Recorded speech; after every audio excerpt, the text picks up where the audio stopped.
Bart is back with boots from Top Shoes. Bart, great to see you, man. Good morning. You have a table full of some great options for people who just want to, who like the feel of boots, and then people who have to go to work in them. It may not look like it today, but it's going to get colder and it's going to get wet Eventually. again. That's what we're told. Yeah. And so that's when the boots start booming, is when it starts getting changing weather. Yeah. Hopefully soon.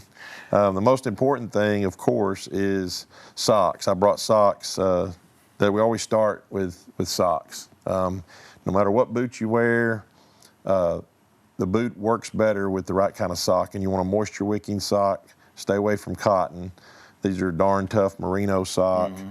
Mm-hmm. This works really good with the lining in the boot. The linings in the boots are made of material that cotton a lot of times will tear or wear a hole in this material. Merino will not. So that makes the boot last longer, but also they pair very like this boot's waterproof with Gore-Tex, which allows your foot to breathe, but it won't let the water in. Well, this sock will also let your foot breathe, so these two go well together and they work good, and that keeps you, believe it or not, warmer, or really it keeps your body the same temperature. Right. So if it's cold outside and you've got a sweaty sock in your boot, it's wet, that's going to make you colder. Right.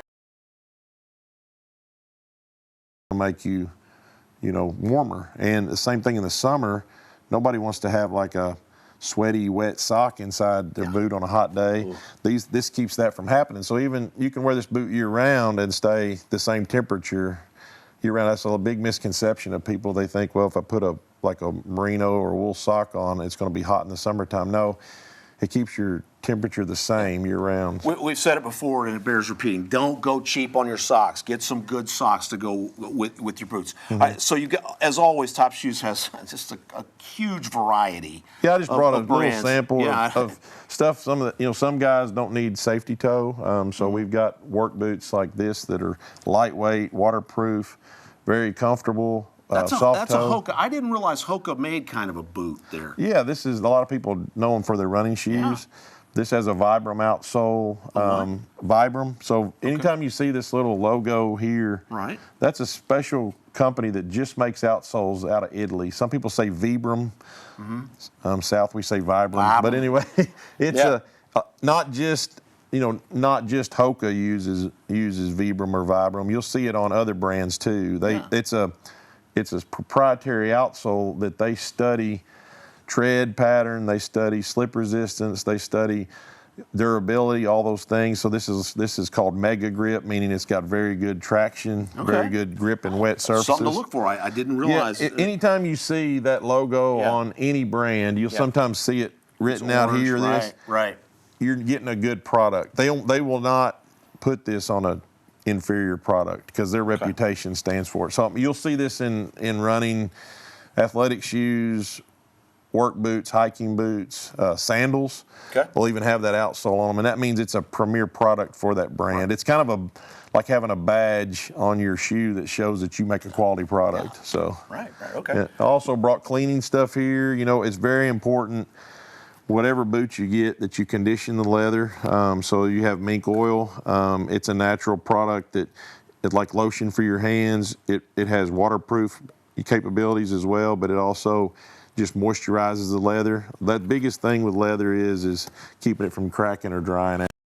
To you is, how often should we be doing that? How often should we treat it? How often you wear it, or how often? If you're wearing it every day, you should do it at least once a month at the minimum. Okay.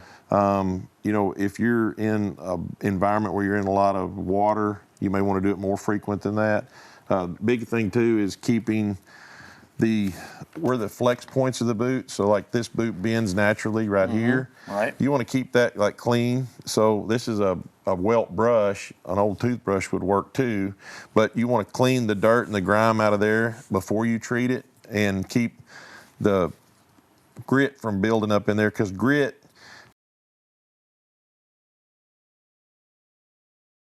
And that's the most obvious wear point. Right. All right, let's talk about some of the other brands that we have here. Where do you want to start? Well, we have Timberland on the end there. Timberland. They're Timberland Pro. That's their work boot. They're very lightweight and comfortable. Then we We have here in the middle Thorogood. This is an American-made boot that's union-made. Got different varieties there, and then of course we have Red Wing, Keen. Well, wait. I want to stuck with the Timberland. Okay. We have a professional hat model here to wear the hat while we're talking about Timberland. You told me something about this before we came on the air, that there is so much technology in boots these days. Period. But this is a great example on this Timberland. You said they're using like sugar cane. Yeah. So you go from an athletic shoe all your life, and now you got to go into a construction job where you need a work boot. It's very hard to put this on and be comfortable right away. You got to break this in over time. But that is built more like a tennis shoe. The problem with tennis shoes is they're not going to hold up in a work environment. So what do? They start re-engineering these foams. They mix, of all things, sugar cane in with the man-made substance, which is different EVA compound, Right. and they put that together. But that gives it more resistance to petroleum, to oils, to chemicals, to make it last longer, because that's the biggest threat to this soft material, is it wants to absorb like petroleum and suck it up in there, and then once it does that, it loses its properties. But you mix sugar cane with it. Somebody figured that out, and it doesn't absorb. So you can have a sweet treat while you're working. Is Don't what eat your I'm really boot. hearing. If your car's broken down in the desert, probably not eat the boot. sustenance. We need to mention Red Wing. Oh, okay. hat model. Here. Thank you. Red Wing is a brand that a lot of people are familiar with, and really one of the higher end brands out there, known for their durability. And Yeah, their leather of all things is thicker. There's a noticeable difference in the leather that they use in their boots. It's a lot better leather, and that's the premier part of the boot is you're getting a good quality construction. Yeah, that's one cut in open inside. You can kind of see all the insides of it there. She's got in her hand. she's Wow. taking the modeling thing very You're ready to serious. go. You call me a model, I'm going to do it. We didn't get to everything, and I encourage you, please get out to Top Shoes if you're in the market for any kind of footwear. Bart and his crew out there, they're just the best in the business. They really are. Tell folks where you're located. Right on Interstate 30, just head down towards Benton, and we're right on the service road. And we also have a store in Hot Springs, Little Rock, and Rogers if you're in that part of the state. Bart, always great to see you, man. Thank you. Appreciate it. All right. Steals and Deals coming up right now. Let's see what's up.